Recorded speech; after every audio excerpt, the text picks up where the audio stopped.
Looks like everything's good.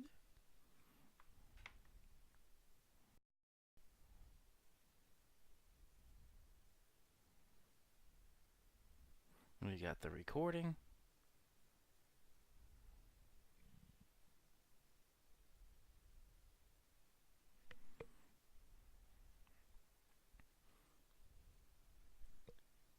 Yeah, looks like we're good. Hello, everybody. This is meteorologist Andrew Pinero, and hello, Delvin. Finally, some leftover dim twilight in Games and Storms. Yes! Not enough to just completely take out the little studio light I have, but enough to say it's brighter. I hope you enjoyed the funny thumbnail I made with that. So, that is going to be the big topic. It is daylight saving time started. Hope everybody recovered from the lack of sleep. I know I have now. It was difficult, especially with the news station. So normally, well, with daylight saving time itself, let me back up a little bit.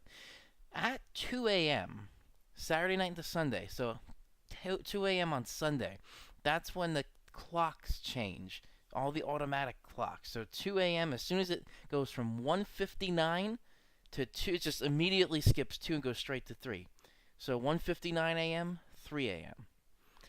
I normally wake up at 2 a.m. for the news station. So if I set my alarm normal, I would have woke up at 3 a.m. and lost a whole hour of prep time to get ready and go to work. So I had to wake up an hour earlier. So it affects all the news station people that work the morning shift. And I am not the earliest shift. There's a shift that's actually earlier than me. They have to get to work at 3 a.m. specifically. So technically they are required to show up an hour early in order to be on time. It's a weird thing. But that's what happens with the news station life like that. So I have recovered completely from the lack of sleep. I feel good now. Hope everybody else does. Delvin, I hope you are doing fine from the loss of sleep. And overall, this is what we're going to be kind of talking about is this the turning point? Yes, spring is actually, I think, 8 days away. Is this the turning point? Are we not seeing any more snow? Any more winter storms? Well, we'll take a look at that tonight, and we'll also take a look beyond the 7 day. Normally I don't go far out on the GFS, but on the GFS tonight, I want to go out as far as it can go, 384 hours, just to see is there anything that looks like a snowstorm. But first, I can't see too well. I see a cloudy dot looking right at the camera.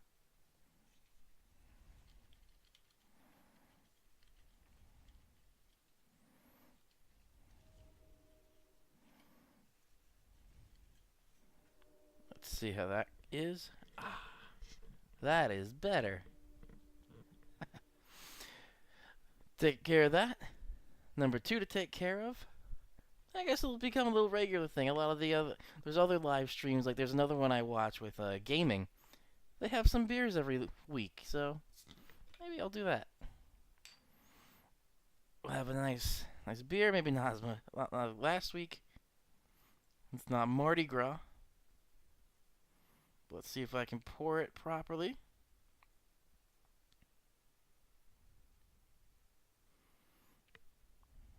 Looking good so far.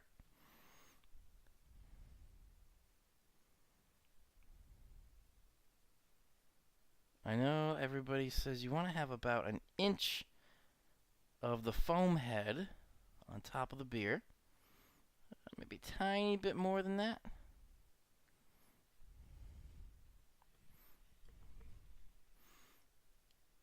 Huh? What do you think? I think I poured that pretty well. I'd give myself a solid B+. Just because it's a tiny bit longer than that 1-inch golden mark for the foam. Alright, so we'll have a little cheers.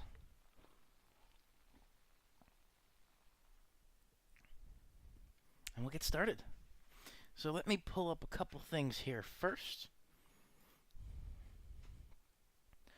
I'm going to bring up the radar. And as I mentioned with one of the last streams I did with Joe Chaffee, My style is similar to his, where we do diagnostics, it's called first. We look at the atmosphere as it is right now. Then we look at some of the charts and relate that to the initialization of the forecast models to see how they're handling what's happening right now. And then we take a look at the forecast itself, which is the prognostic part. So I got radar up. We're going to go to satellite, that nice GOES 16.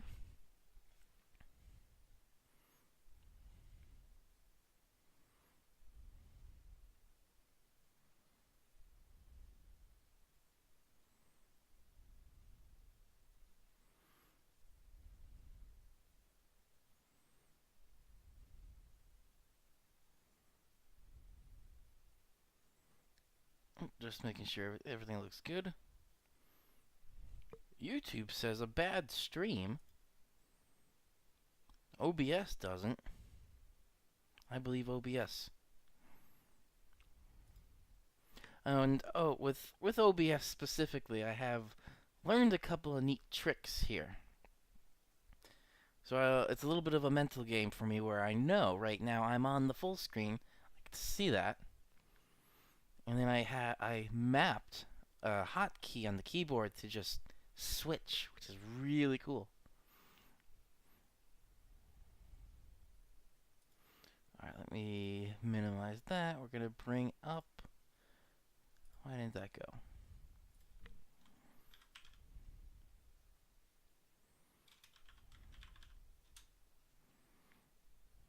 Unless the bookmark itself is broken.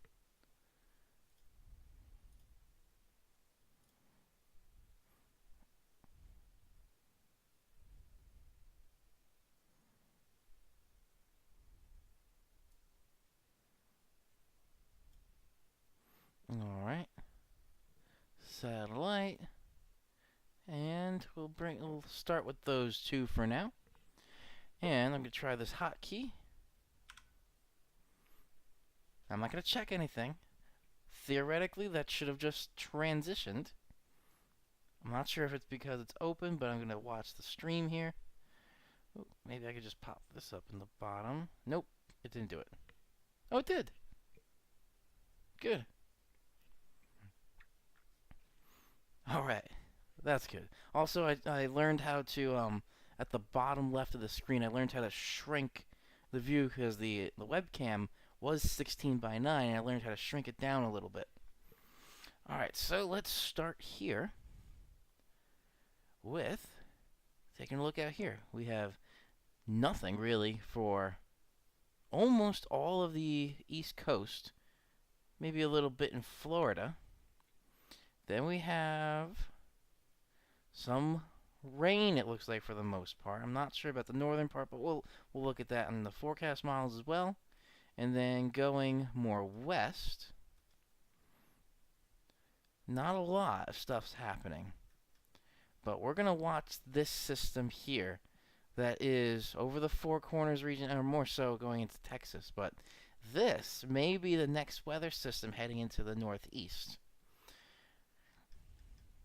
Now, from my thinking, the high pressure that's out there right now, so let me bring up a surface chart.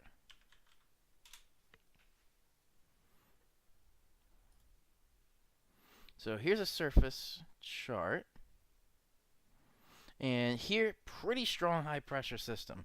1028 millibars is what it's at right now. And it looks like it's not going to be going much of anywhere.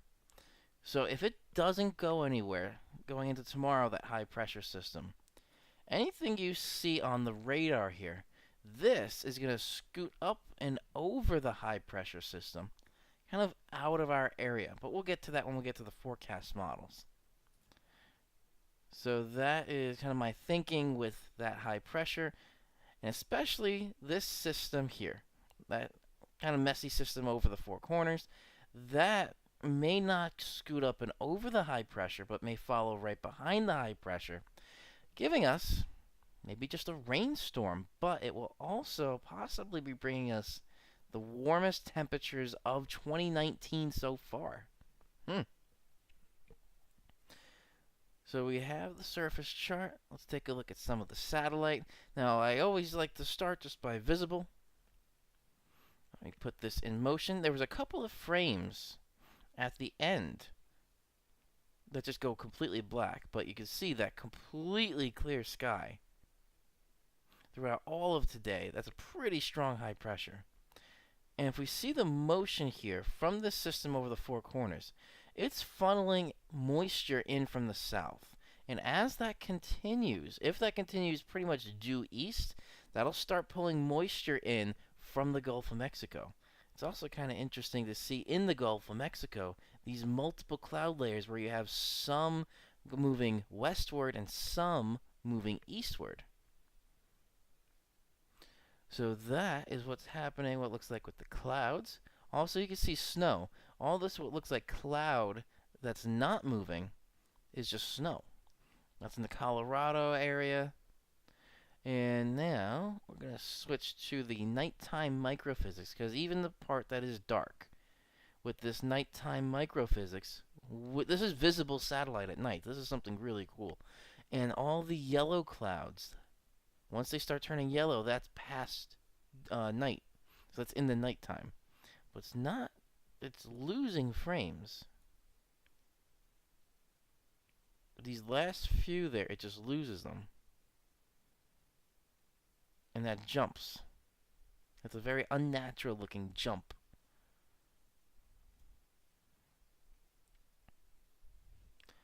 Let me see if we go to shortwave. I'm assuming it's going to do the same thing.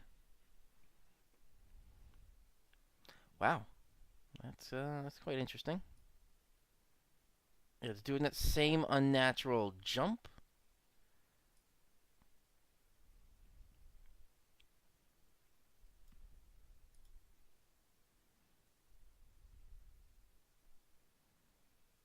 Yeah, I'm not sure if this is the website College of DuPage or if this has to do with bad frames coming from the satellite. My guess is it's bad frames coming from the satellite because once the website's set up, it just really pulls in data. There's nothing that somebody has to program. I'm assuming that's how it's set up. It doesn't have to be, but that would be my guess at the moment.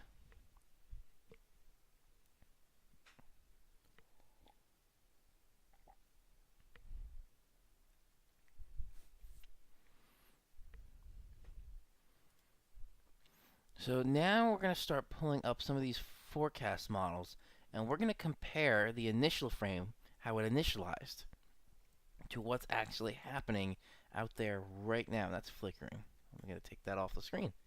So first off, we're going to go to good old, not Tom's Hardware, we're going to go to Tropical Tidbits. Tropical Tidbits, there we go.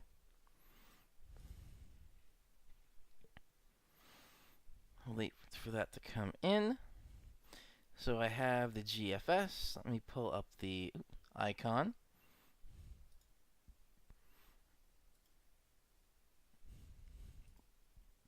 And we'll do the name. And first I'd like to check also how each of these compare to each other. For the most part, they're fine. Well, the NAM's different just because it's the higher resolution forecast model. So between the icon and the GFS, very similar. The low in the four corners area is kind of in the same position. And the high is slightly more centered north. That may not make that big of a difference, but there are some slight differences in there. And the NAM is just about the same minus the extra detail with the isobars, the drawing differences. So overall, they're pretty consistent between each other. Now let's compare them to the actual surface analysis. So comparing the GFS and these two, it's not bad. There's a weak high I keep going to the there. There's a weak high pressure system once you get starting to near Idaho, but you have the lows right there. So it has a bit more detail on the actual surface map than what is out there. However, it's not that far off. The GFS looks like it initialized pretty well. Now let's compare it to the icon. And if we remember from the GFS and the icon, they were very similar. So comparing the icon model to the surface map, it looks very similar. We got 1028 there. We have 1028 there. So that was exact. And yeah, these are both 1028, and that's exactly what the latest high pressure, the surface map is showing with that high pressure.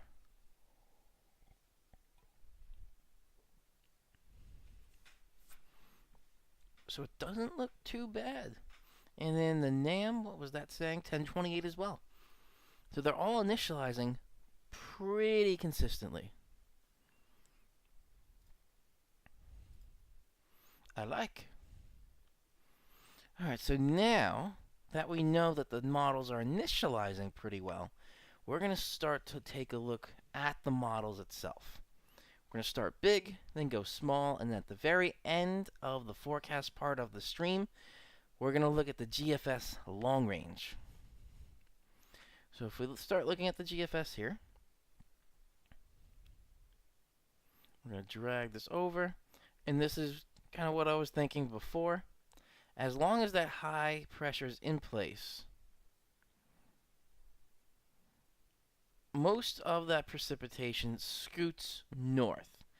You may be, even north of Albany, you may be seeing just a little bit of precipitation, but that is for Wednesday night, which is now 8 p.m. The 0Z time is now 8 p.m. on Thursday.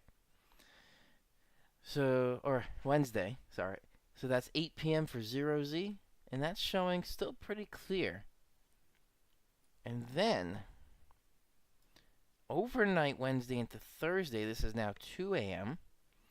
There may be a little bit of showers or some mixing once you get more north. But overall, that's not the main system. If we roll back, the one that was in the Four Corners, that's the one I think that's going to affect us. The one that's in the Midwest right now, that is one that's going to be scooting over the high pressure for the most part. And then that system that was in the Four Corners, the precipitation jets out ahead of it. So my guess here is this is occluding. So we're probably having a bit of an occluded front there. Cold front here. Warm front along right where that mixing is going into Canada. And then that comes in for Friday afternoon. And it's pretty much out overnight Friday. There still may be some flurries. More north, Finger Lakes, Albany, the New York-Canada border, and basically the U.S.-Canada border in the northeast there. Except once you get, say, near Vermont and east, it's still showing what looks like some rain. But there's snow in the picture there. Maybe not a lot. Based on this, and when we take a look at the long range later, because that'll go out all the way out to that end of the slider, we'll see if my thinking is we're done with the significant snow. So for the weekend, not really much. By Saturday morning, this is 2 a.m., some lingering showers, and it's just windy. It does get cold. If we look at the thickness lines here, 528, so it's less than the 540. And it stays cold, but not terribly cold, it looks like, through the weekend, at least with the thickness lines. And you'll see why the thickness lines and the temperature not always in sync. We'll look at that with some MOS data as well. So, not a terrible weekend, just it looks like a windy weekend, however. And then going into next week, maybe a little something here on Monday. And again, it's just not much. And there's something that comes, what it looks like, from the Arctic Circle coming south through there, but that's going a little bit more into next week, and we're going to stop pretty much there until we start looking at the long range of the GFS. So now let's move on to the icon model.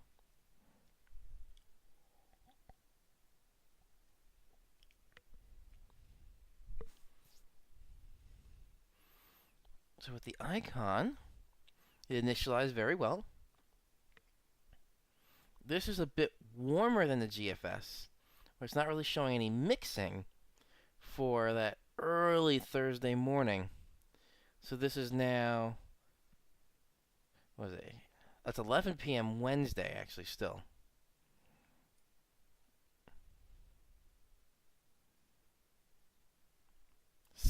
There we go. That is 2 a.m. So still some spotty showers 2 a.m. Thursday, which is kind of what the GFS was showing. But Thursday itself looks pretty dry until we get to Friday. And just some showers there, but we do have that warm air advection. And this is where we can look at the intersection points between the thickness lines and the isobars. That is a nearly 90-degree angle, like we've talked about before. And that nearly 90-degree angle means that is the most amount of advection you can be getting from the kind of the upper air charts. But this is a kind of guideline I have developed, and that's showing warm air advection coming into the northeast, which we'll see what that means for on Friday with those temperatures. Oh, this is the 120 hour. I just want to see if that goes through Sunday. Let me just back up one forecast model. One run to the 180 hour, which is the 12Z icon. Wait for those to load in. All right.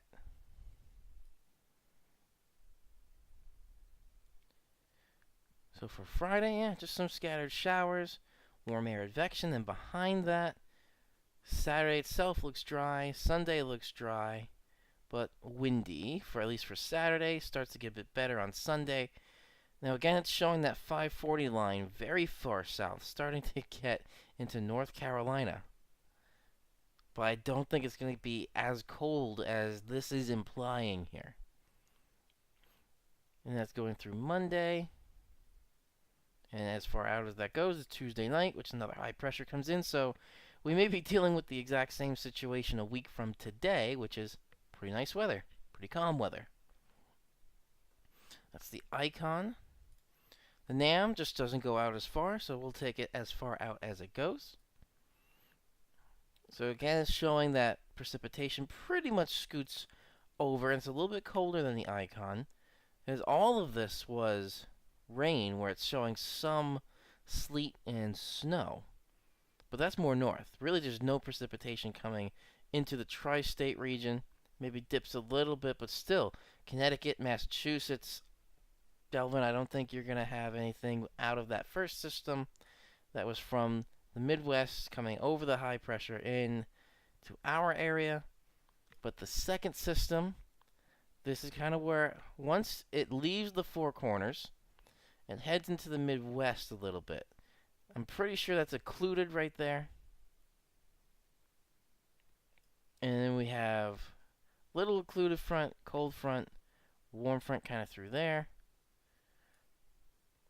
This is actually pretty light with the precipitation. Now, the other interesting part with this is how thin the line is.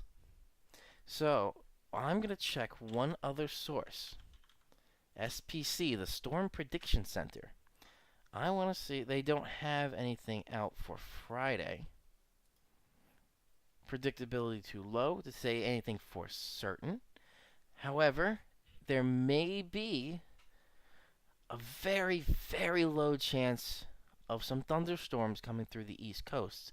Now, depending on exactly where the temperatures lie, I think that could be a big factor, because once you do start getting into the 60s with temperature, then that starts to get into some of the potential energies, the CAPE, the convective available potential energies. It starts to get at the very, very bare minimum of triggering a thunderstorm.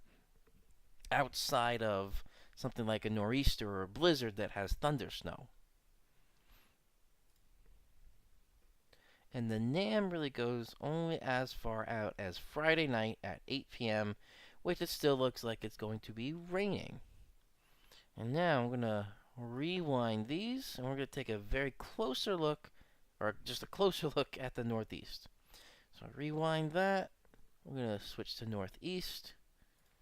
Rewind this. Switch to northeast. And rewind this one. Switch to northeast.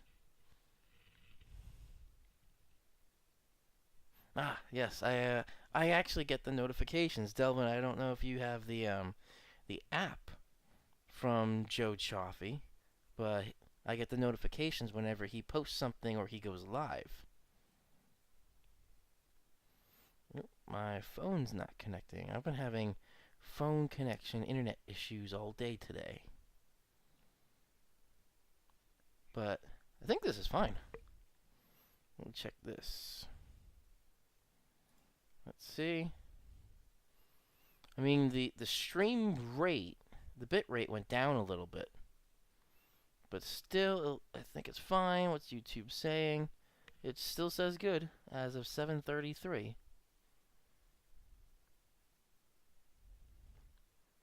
Stream quality looks fine from everybody.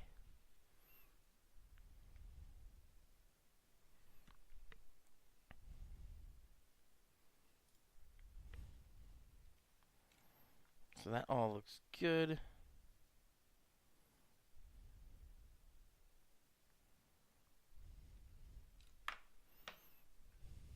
Alright, where was I? Oh, northeast view.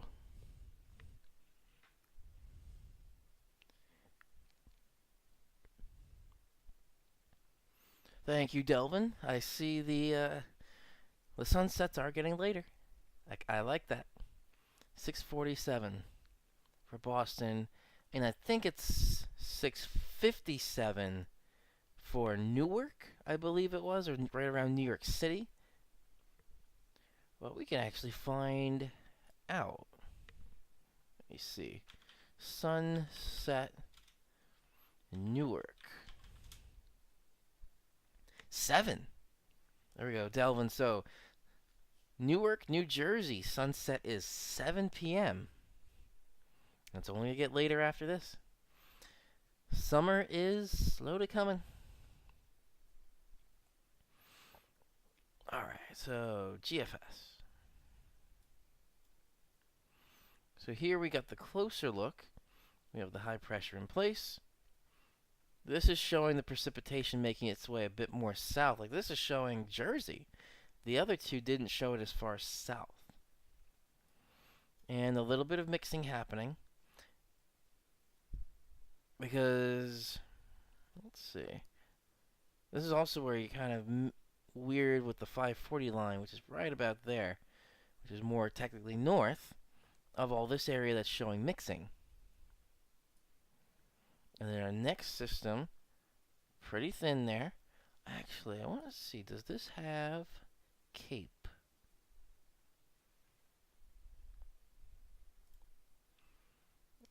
So I want to see it. It's probably in thermodynamics. Here we go. Mean level Cape. Doesn't show most. But let's see. There's some Cape in there. That was exactly my guess.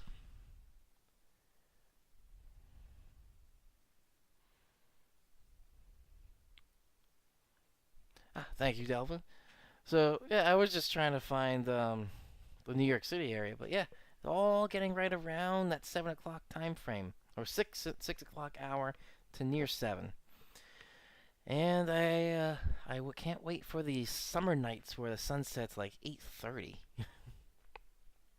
Or I do remember, Delvin, actually, one of the live streams last year, actually the one that I was at the PlayStation, it was like 9 o'clock and it was still a little bit light outside our windows.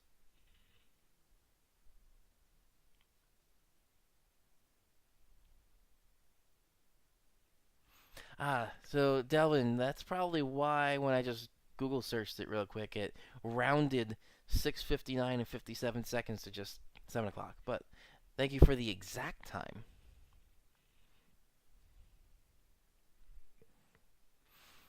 But this is interesting where we are seeing a little bit of cape, not much. And I don't think this shows sin because we have two things to look for when it comes to starting to get the thunderstorms. CAPE, which stands for convective available potential energy, and SIN, convective inhibition. So you have potential energy for convection and you have inhibitions for convection. If the CAPE is higher than the SIN, then you take that difference, that positive difference, and that's what you would use for the functional CAPE. If the SIN is higher than the CAPE, then you have a negative value for CAPE, and that basically just means no thunderstorm formation. But this, at least, is just showing, say, 2 to 300 CAPE, probably around in here, making its way through.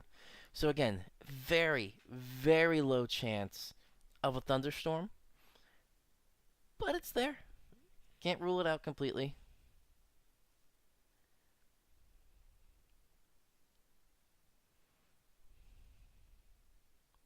Yeah, Delvin, we have the scientific mind, so we don't like the rounding up. I don't like that either with just like calculations too. Everybody's like, oh, just round to a whole number. It's like, no, that's not how I've been trained. But I want to check this out on the other ones. So we have, there's no cape there. No. How about this one? No cape. Alright, the GFS is the only one that has cape showing. And if anybody was curious, this is measured in joules, which is a value of energy per kilogram. So it's potential energy is a density. This calculation here. So it's energy per mass. Not density exactly, sorry. It's energy per mass. So we have a certain amount of joules of energy per kilogram of mass. And the mass is the atmosphere, the mass of air.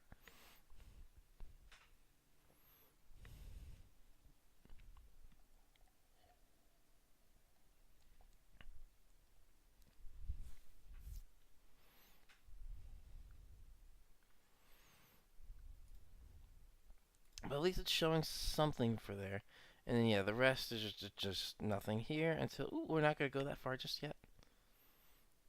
But yeah, for the rest of the 7-day, no cape whatsoever except Friday, which has that little bit of a chance. Ever so slight. Maybe. But for right now, let me switch back to this.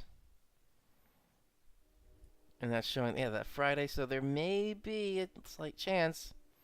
And then behind that, there may be some flurries more north. I don't think around the tri-state and really east of New York. So nothing really there. And then by the time that cold air makes its way out, the moisture is pretty much gone.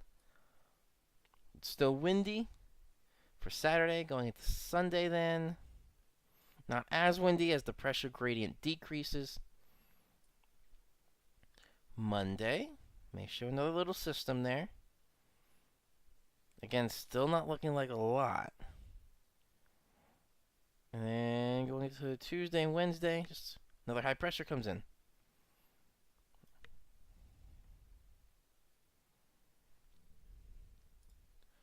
And next, icon.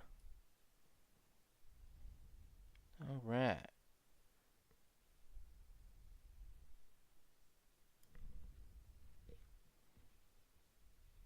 But I heard a weird thing. I don't think it was coming from my computer, but... Yes, I heard it again.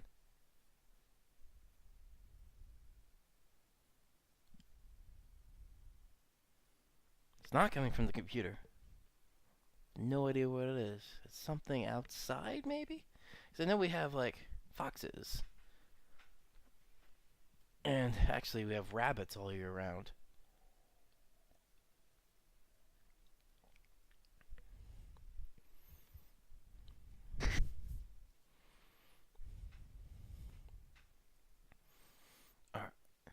So going back to here. Thursday, the precipitation's a bit more north. Nothing really as much into New Jersey. But yeah, there's a chance overnight Wednesday into Thursday they could see some showers. I don't really know about any mixing unless you're getting to those really higher elevation areas. And then it clears out for pretty much the day on Thursday. And then Friday. Now this is where I'm thinking, this is where you start to really look at the shapes that are on the forecast models. This shape to me looks like a cold front that you would see thunderstorm activity with. That's why I'm saying there's not a high chance of it. And when we looked at CAPE on the GFS, it's there, it's just very low. So I can't completely rule out a thunderstorm potential. I just probably wouldn't put it on a 7-day. But I would just, like right now, verbally mention it.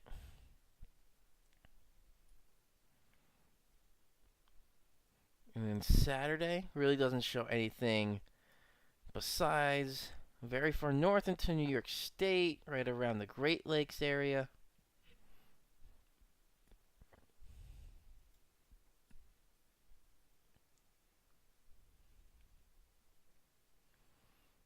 Yeah, so the weekend doesn't look terrible. It's just, again, windy. It's still showing for Saturday with the increased pressure gradient with the isobars there. And then Sunday still looks a little bit better. Decreased pressure gradient, but still showing lower thicknesses, which you would think is cold. But we're going to look at that in a second as well.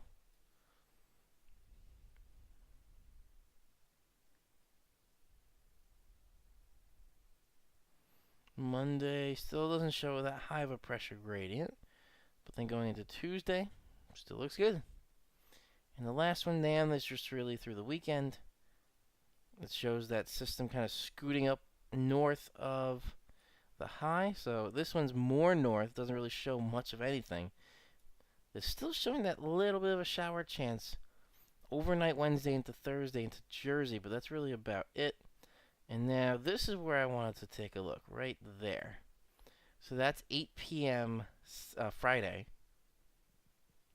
That, again, looking at the shape, looking at the narrowness of it, pretty much the density of the rain and the amount there. Again, I cannot rule out that thunderstorm chance. And that's pretty much the end for that. So now, I want you to see the extended range of the GFS. So we're going to go through. So we have through Tuesday, which we looked at Wednesday. High pressure still is in there. Now, Thursday here, possibly still an Alberta Clipper. I haven't seen too much into the long range with this, but that may be another little chance of some snow. Again, it doesn't look like it's a significant accumulator. And this storm coming in March 25th, which for those of you that are Apple fans is the next Apple event on March 25th. Doesn't look like much there.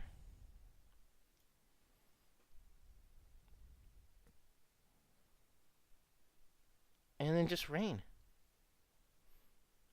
Is this the end of the significant snow? Was it over a week ago? Yeah, it wasn't this past weekend.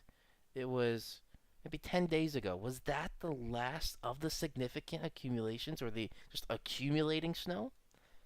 Maybe. We may be on the up and up. Unless you like the snow, then we're on the down and down. But the way I've kind of described it, it's a little bit dark, but we are digging ourselves out of the hole of winter.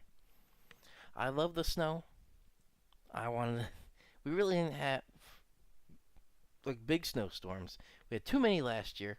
I don't think we had enough. Maybe like one more accumulating snow, like a foot of snow. I would have liked, but I think that's it. Because once we get past, I know we had some nor'easters in April, but we had an active pattern from March going into April last year. We're not having that this year. So this may be it. All right. Oh, the last thing from weather before we switch over, the moss data. Let's see if I got it in here.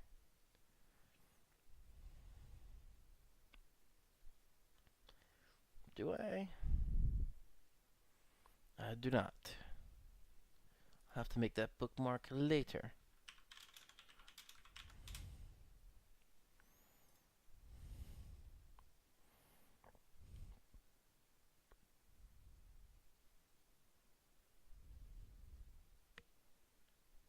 You going?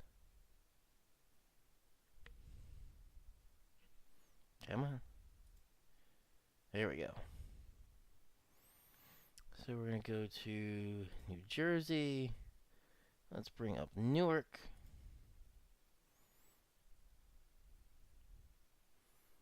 Let's bring up New York. There it is. New York City.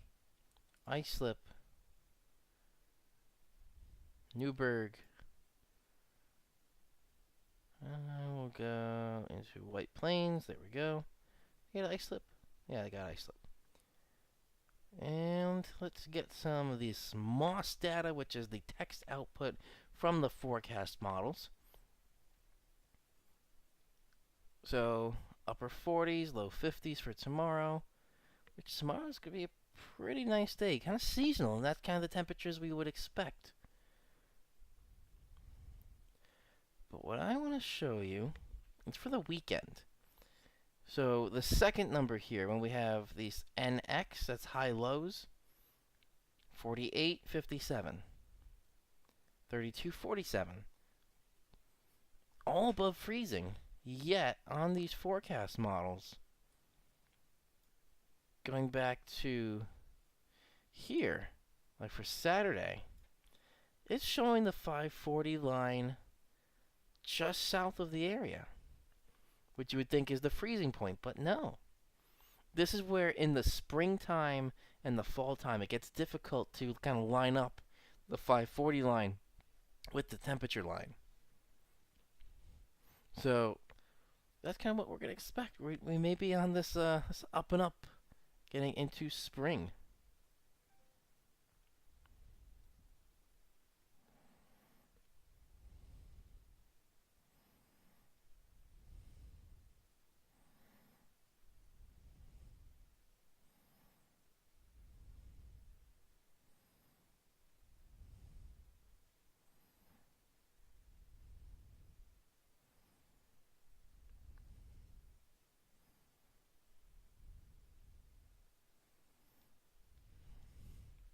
All right, we are now going to transition. So my transition button theoretically just made me full screen again.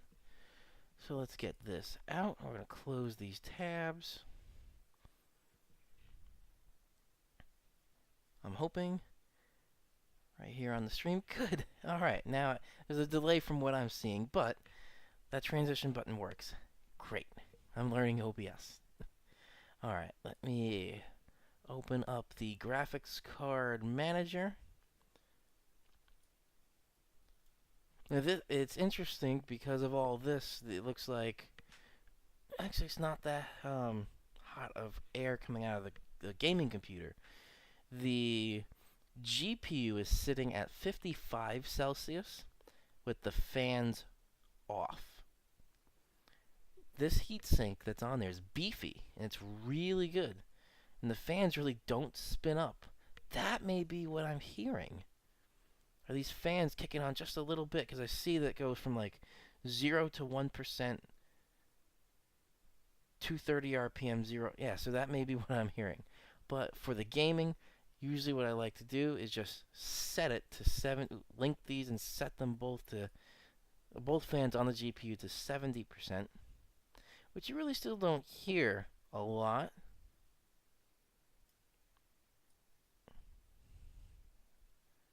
'71's going to have to do it. All right.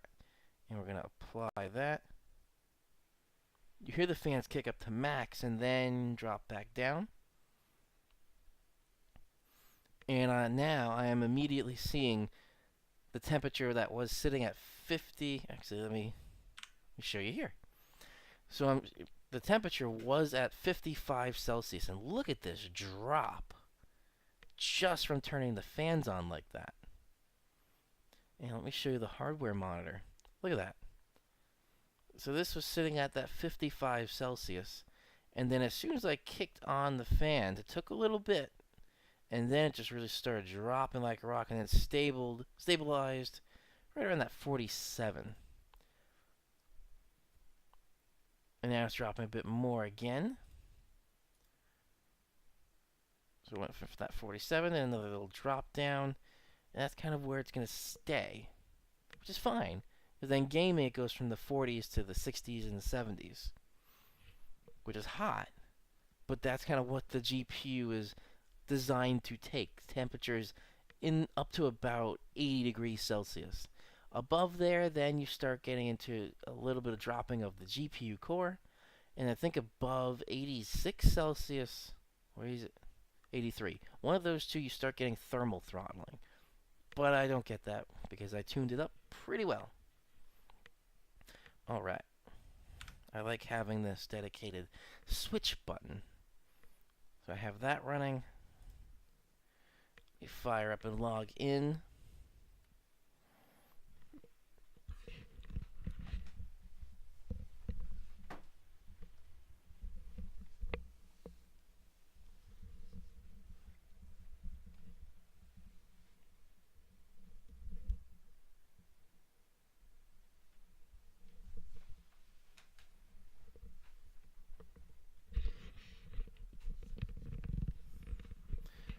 Now the other thing I'm going to keep an eye on, last time I did this, it said in OBS, encoder overloaded, but the CPU was not at a high percentage. Like right now, it's sitting at about 20% usage for the CPU. As I'm streaming and recording locally to the computer.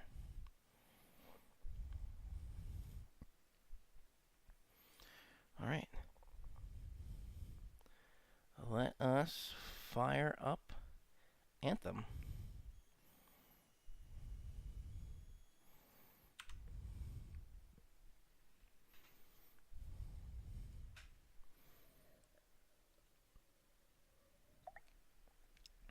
Now I hear the CPU fan kicking up a little bit too.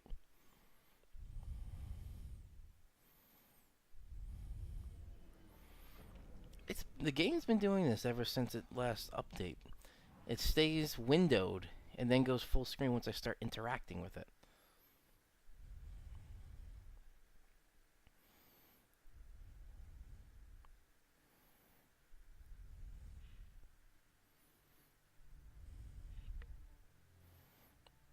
Alright, so now it says it's ready. I just want to see OBS. Encoder overloaded. Why?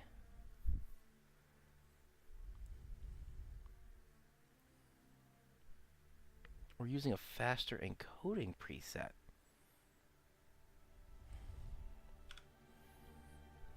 Interesting. I'm not sure how to do a faster encoding preset because the game's running, I'm streaming and recording, and it went from about 19-20% to about 22-23% CPU usage.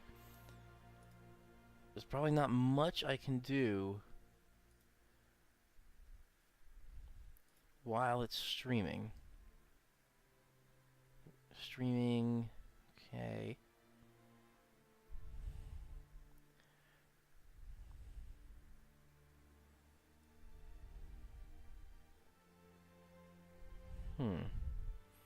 That is something I'll have to look at a little bit later.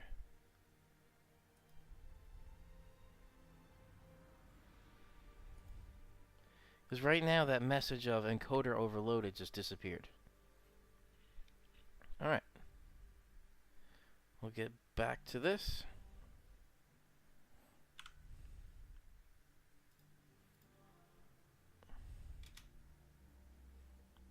Okay, it still didn't go full screen. There we go. Now pop full screen.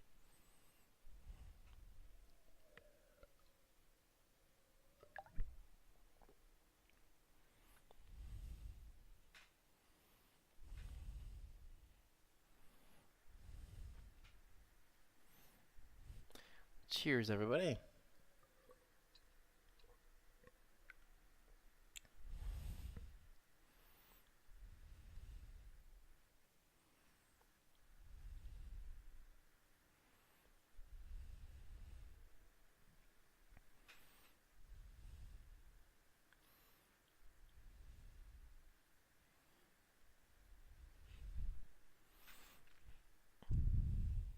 I think it's overloaded again.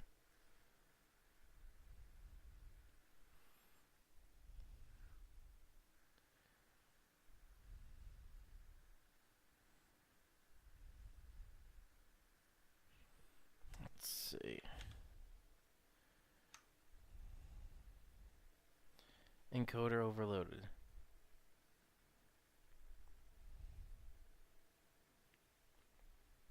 And the stream went, the bitrate went down. Consider turning down video settings or using a faster encoding preset. We're going to try and experiment with some things.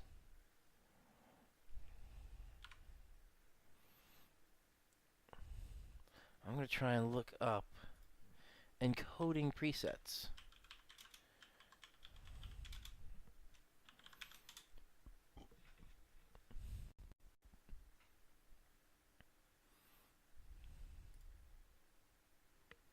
Because the game is fully running in the background right now.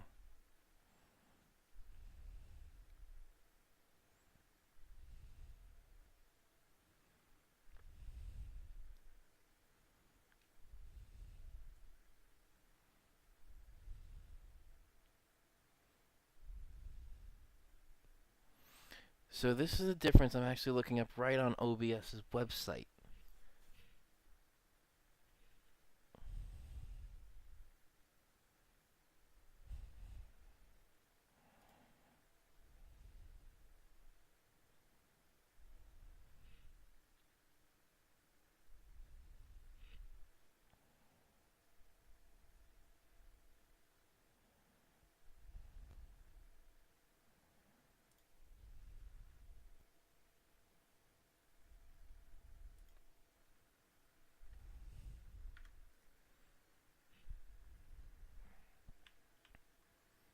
So I'm just going to exit out of Anthem for right now.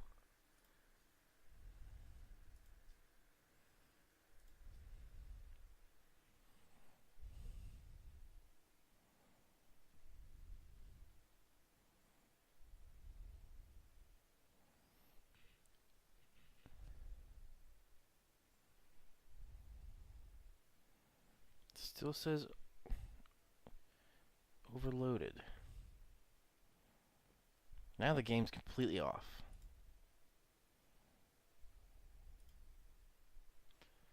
Why is it saying encoder overloaded with the CPU only at 23% utilization?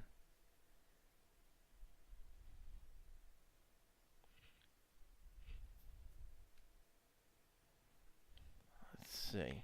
So we're going to try and figure this out right now.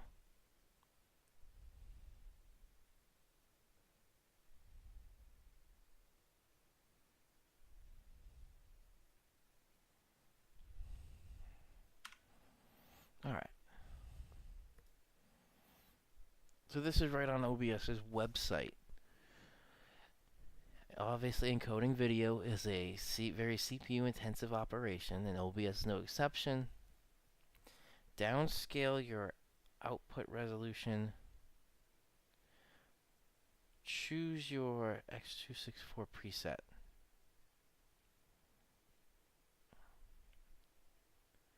The video encoder has a number of presets. OBS default is very fast.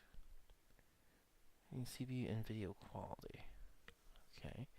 We change in settings, output. Enable advanced encoder. Okay. We're on a learning journey tonight. Settings, output, enable advanced encoder settings.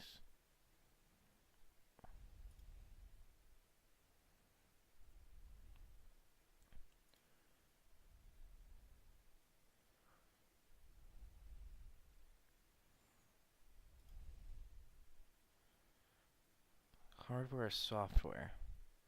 Now I don't know if this is actually going to affect anything with the stream.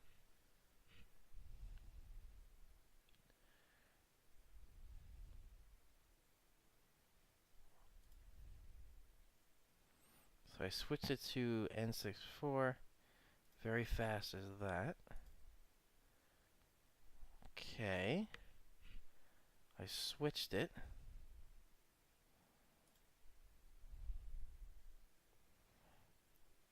I'm hoping it took.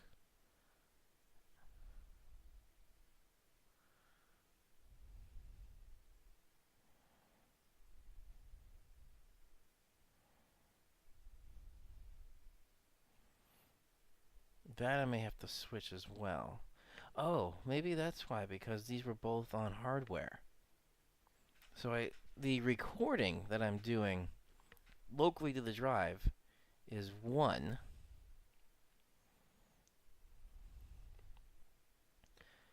And this is software. That's the target bit rate is 7,000 megabits per second. Or kilobits per second, sorry. Megabits per second. That'd be good one day. Okay. So this is now switched. Streaming to software.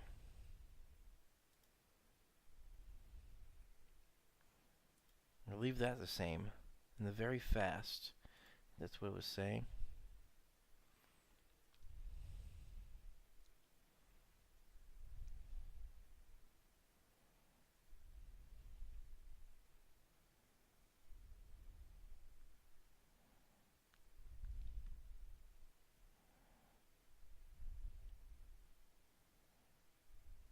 Okay.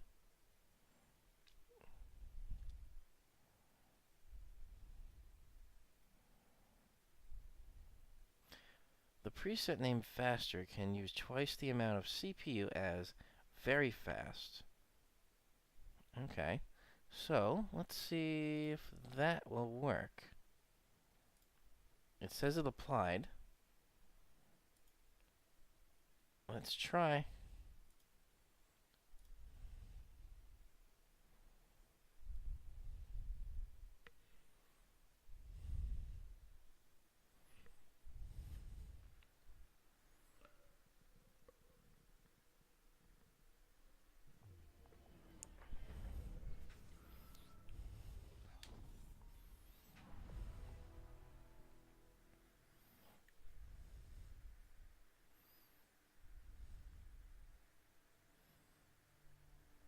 Now when it says hardware encoding, I don't know what it's using for the hardware encoder.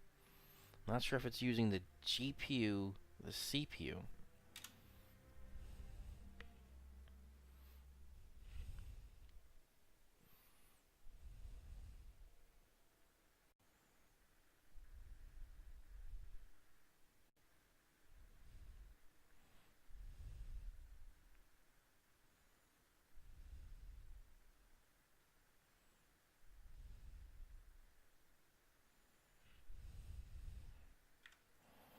Alright, so the game again is fully running.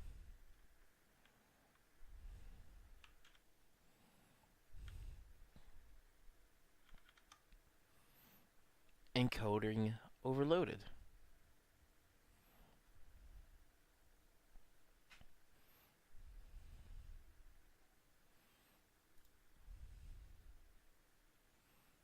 Let's try this again. Let's just go ultra fast.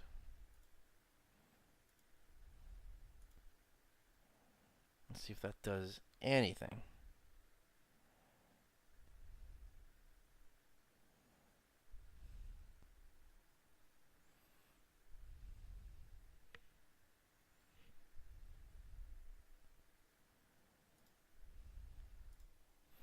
Alright, let's see. Let's play a little bit. Let's see how this does.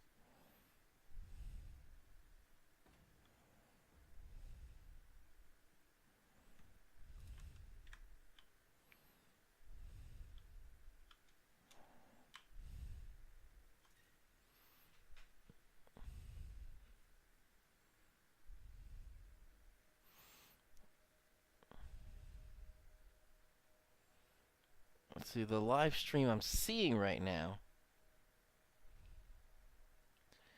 is not live, but it's still really choppy.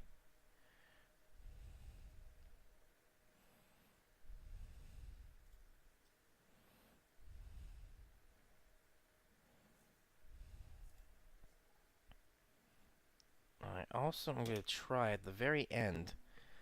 I know you and I like Minecraft. I'm going to try Minecraft at the very end. Just to see if that has anything to do with it. But I am not sure why it's saying it's being overloaded, but it's only utilizing 20% of the CPU. Like, go figure.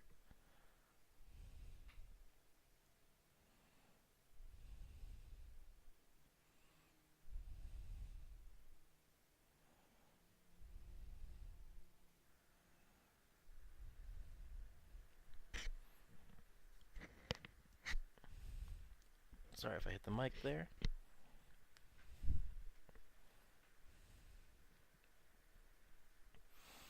This always takes a little while to load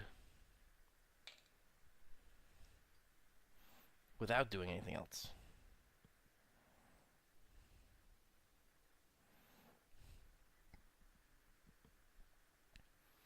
Thankfully, no crashes yet. Knock on wood.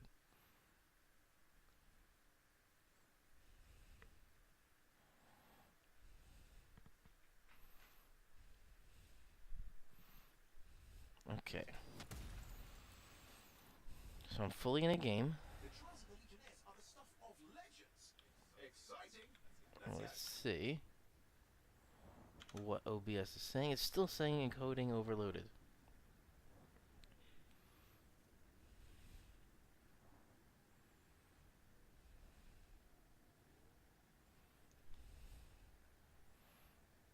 The bitrate seems fine. CPU utilization is 22%. That's the biggest. I don't know why. It's not CPU bound. It's something bound.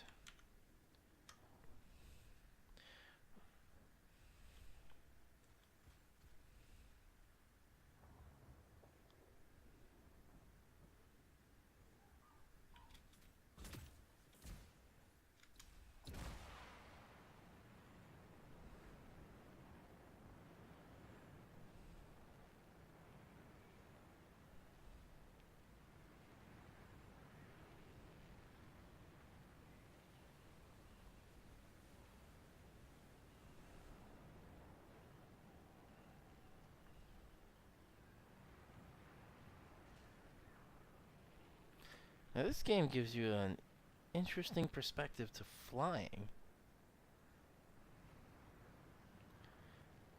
Because obviously Iron Man can fly, it looks like, forever. But with this, you have overheating to deal with.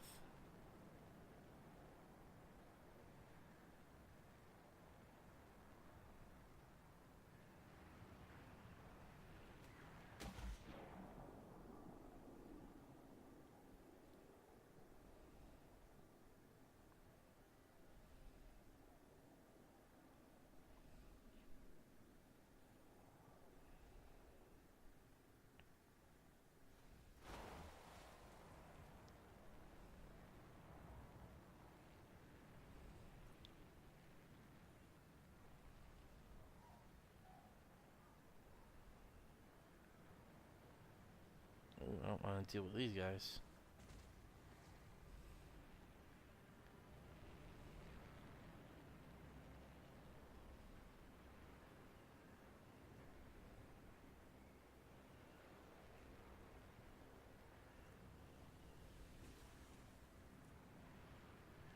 think it's the longest I've ever flown in this game.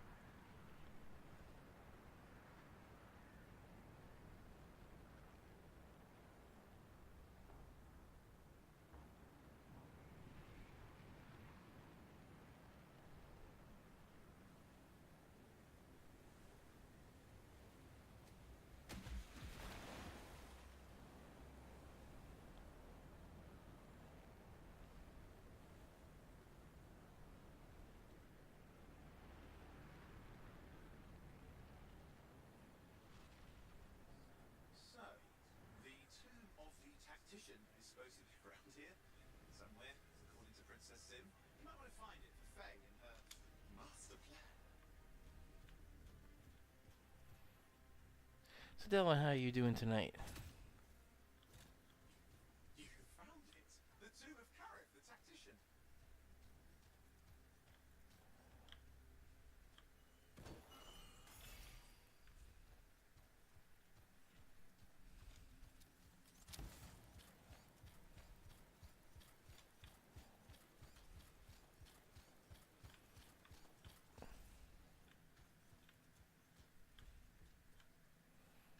Alright, let's see if I can. Before you, Ah. Aspirant, stands the resting place of Legionnaire Karif, Guardian of the Dawn. Your worth has been measured and found wanting. I still need to get some extras.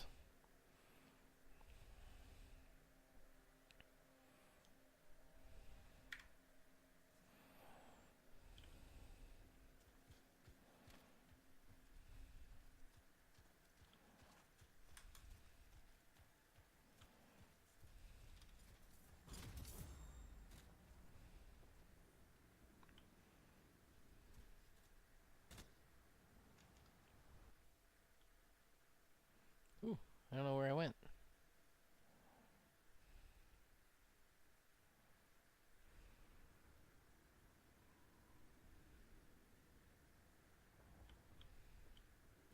That was weird.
Oh, it's become a standoff.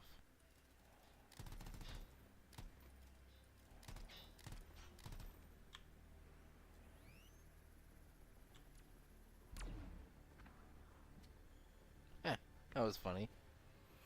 I have no idea how you guys are seeing this right now.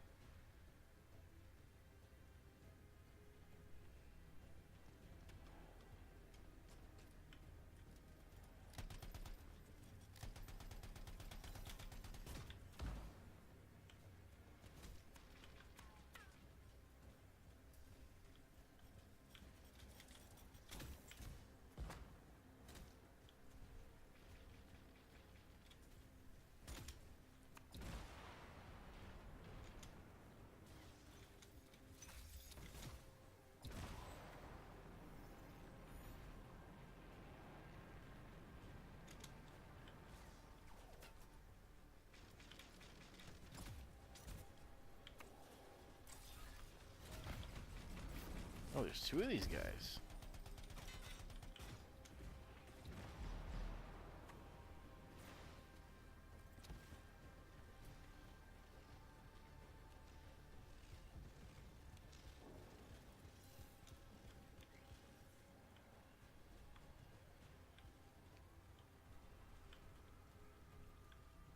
There's nothing here worth fighting for.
I don't think that guy spotted me.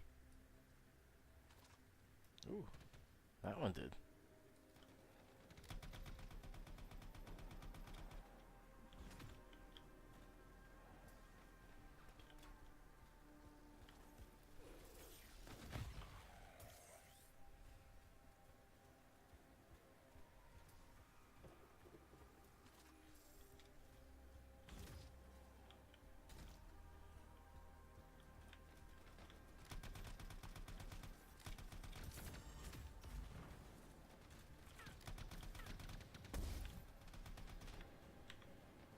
Oh, I died.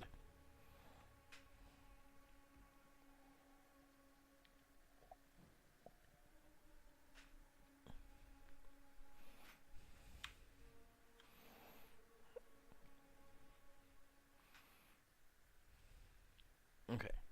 I see you're still having, right, one end is still having issues with this.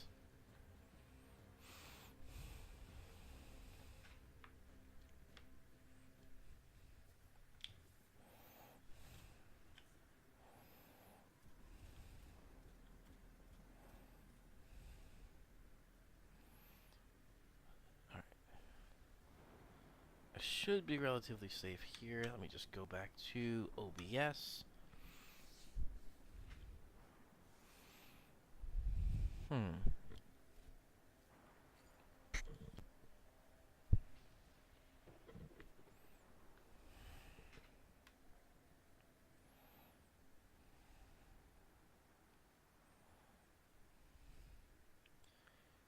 Considering turning down video settings or use a faster encoding preset. But I don't know.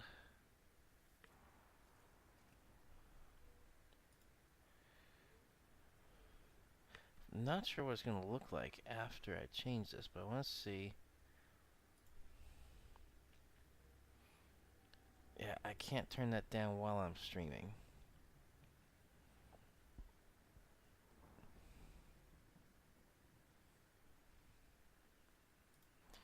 But it said I should have been able to do this. Just not the recording part.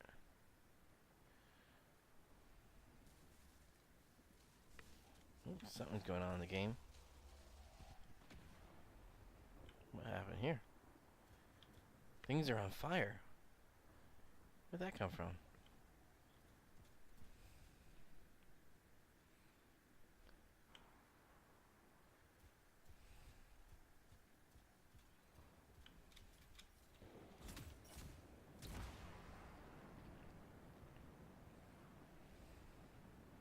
Oh, look at these things.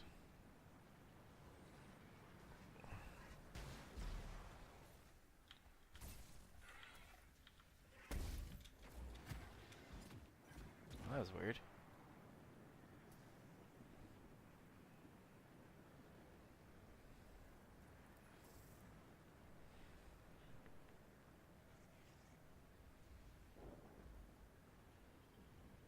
Ooh, lots of animals.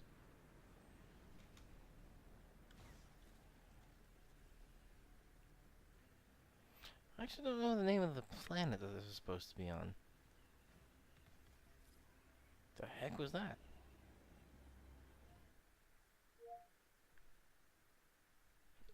Okay.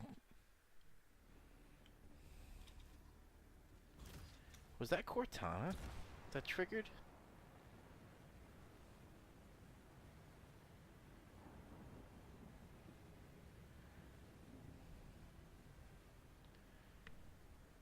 Oop, can't do anything there.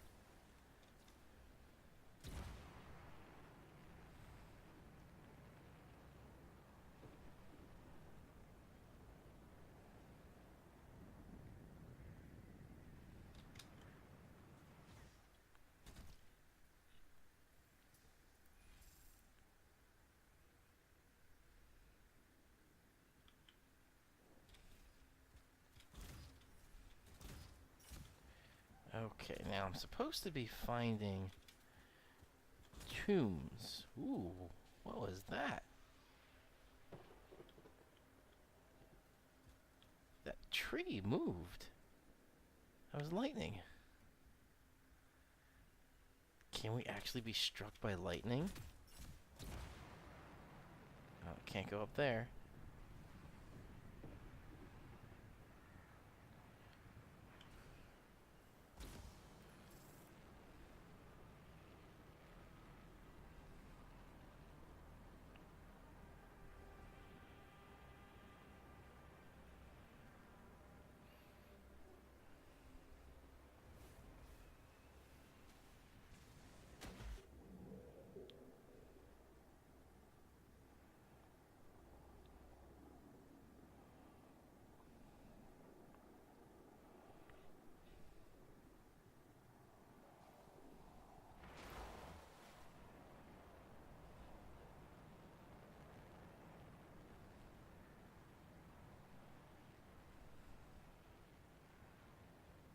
Ooh, what's this?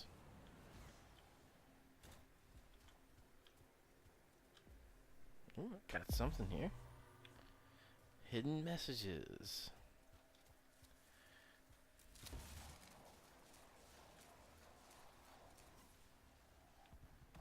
What was that?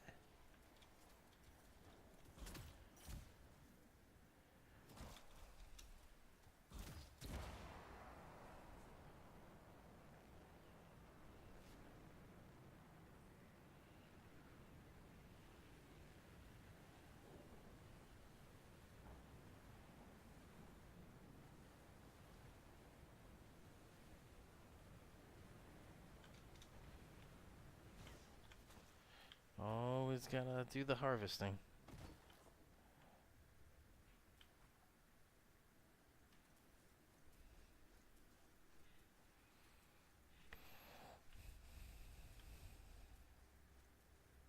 I think I should be relatively safe here at the moment.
Well, this is an interesting view once you're away from keyboard.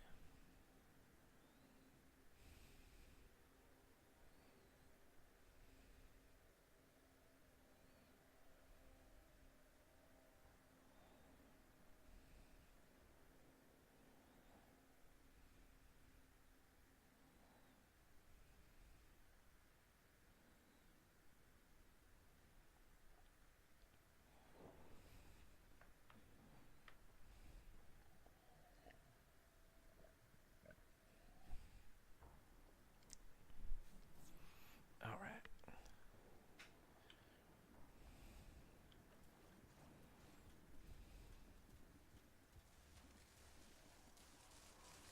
Really?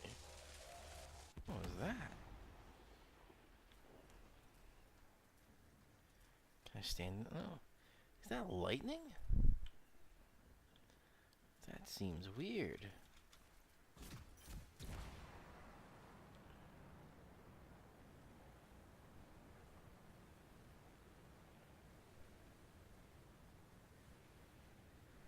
What's this?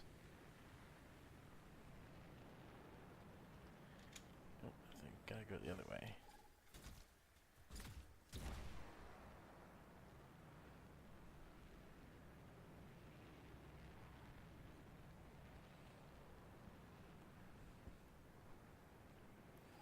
Oh, interesting.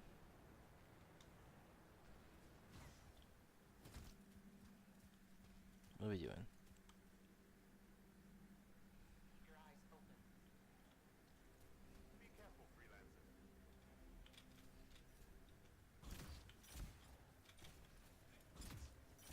Hey, wait!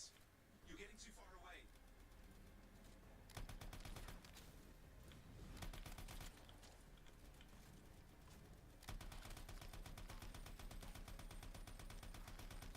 Really?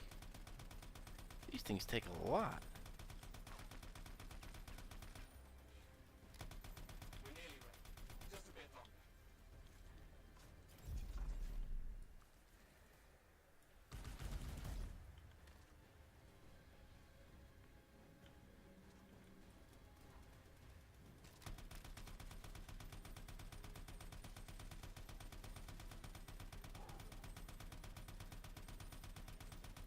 This thing is not moving too fast.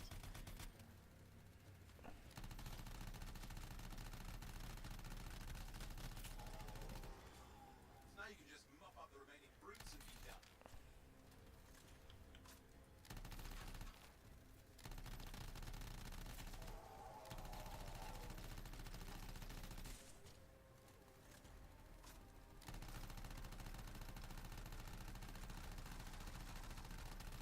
Really?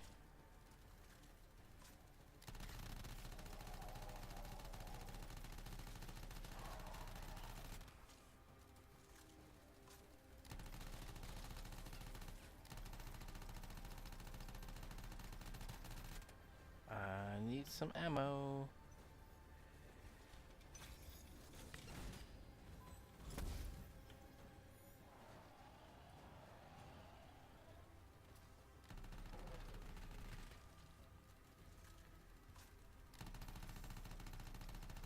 Yeah, simply just mop up the remaining brutes.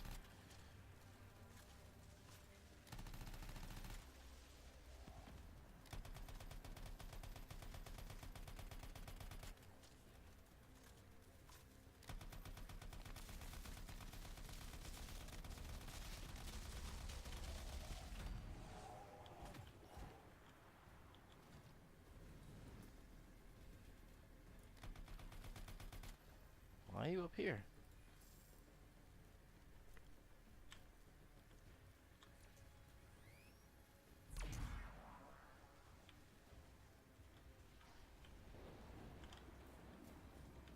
Wait, why are they going up? They weren't going up before.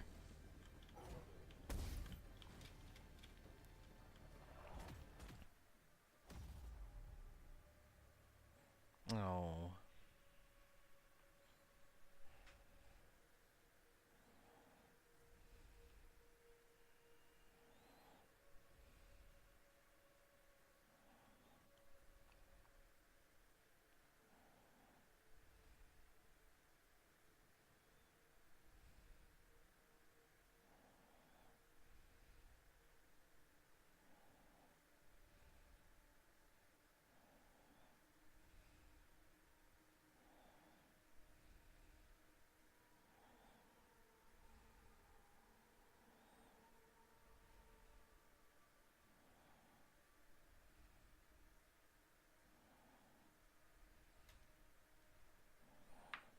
I guess I will respawn.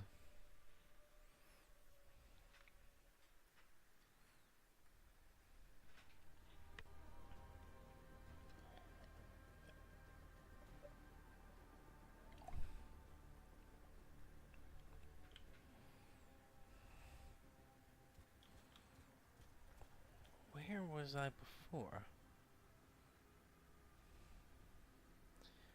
It's too bad this doesn't give you on a map where you just died.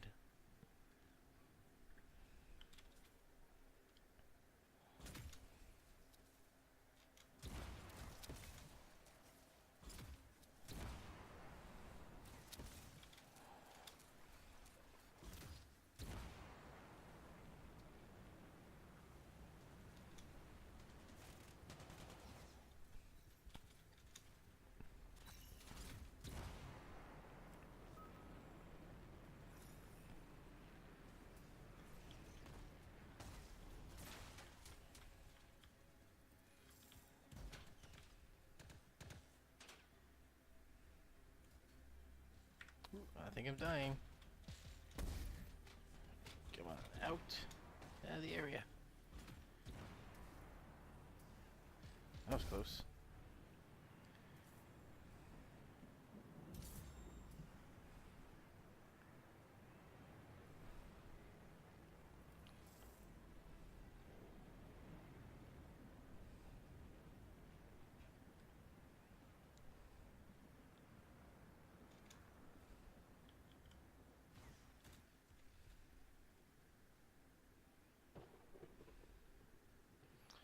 Looks like my suit is sparking from malfunctions. Ooh. Where'd that come from? Oh, too many. Too many, too close.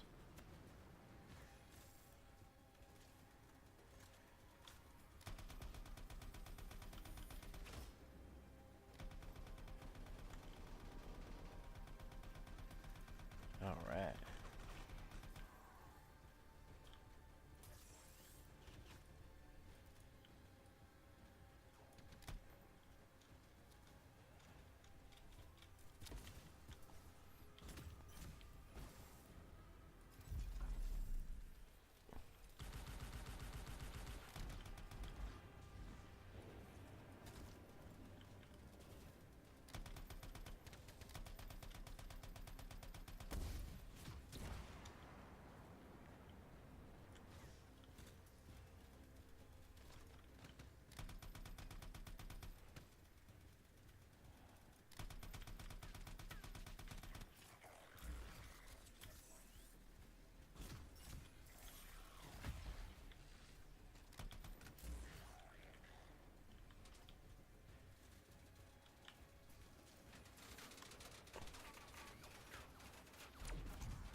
Oh wow, look at all these guys. What is this?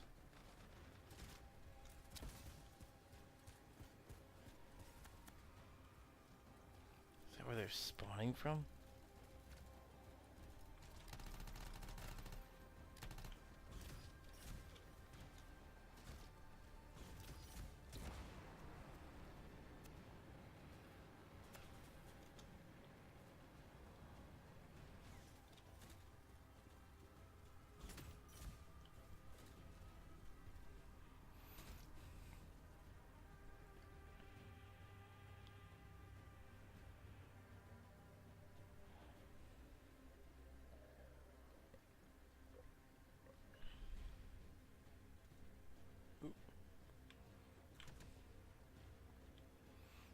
Closing in.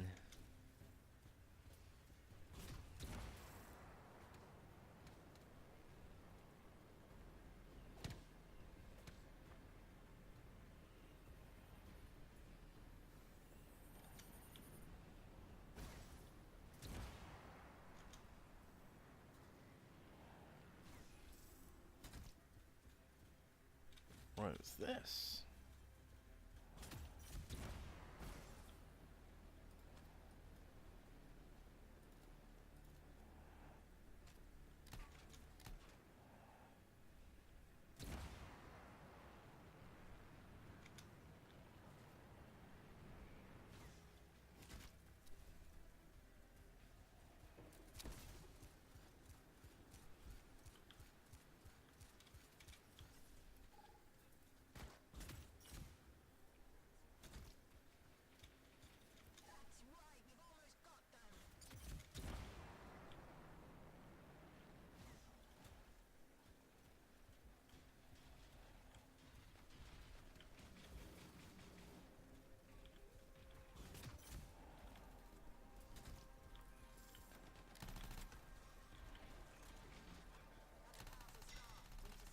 Watch my back.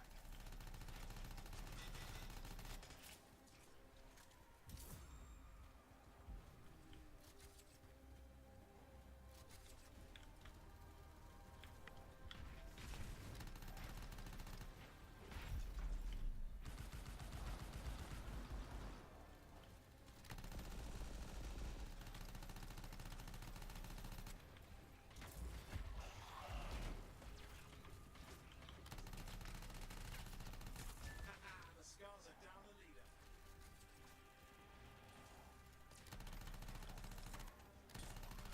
That's that. Good job.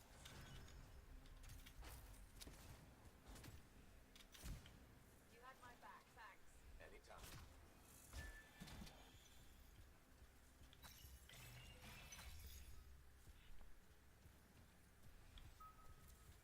What is this? We don't want this thing.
we're just about finished there. Usually I like to end around 9, but I'll see if I can finish these guys off. Ooh.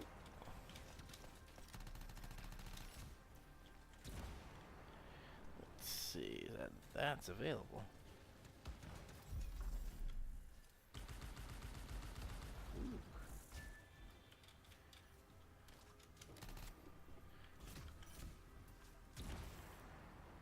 All right.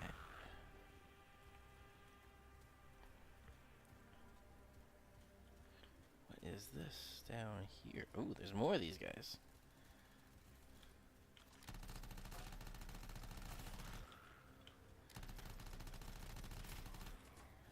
I'm running very low on ammo.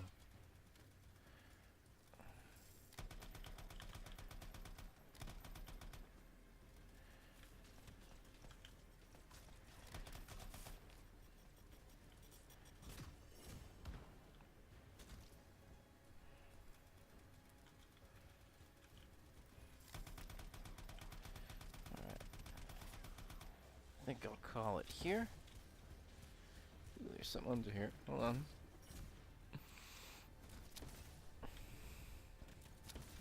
Oh, that's where I was before.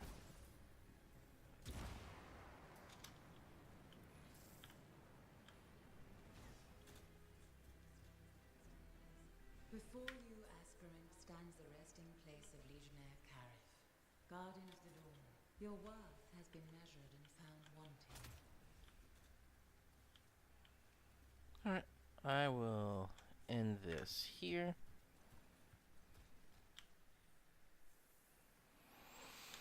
And then, maybe the stream will be a little bit better.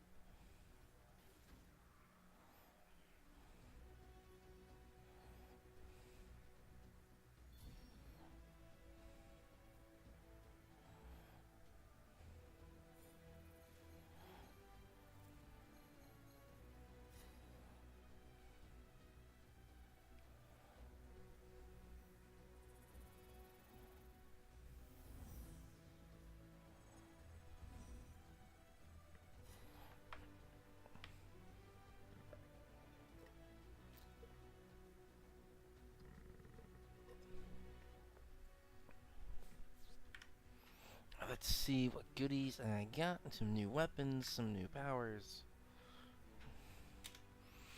Alright.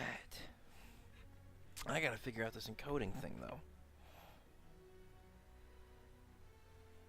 Because the system is not running really hard right now.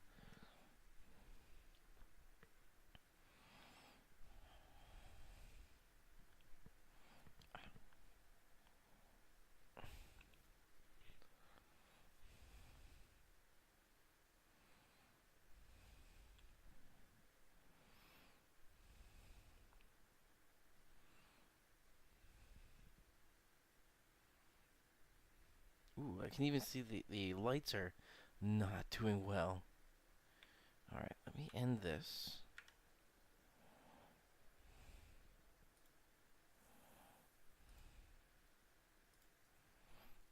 Why are the lights not...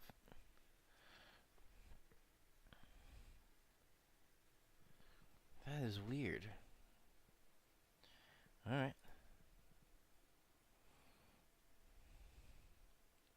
I gotta figure out what's going on, because I don't remember this ever happening before.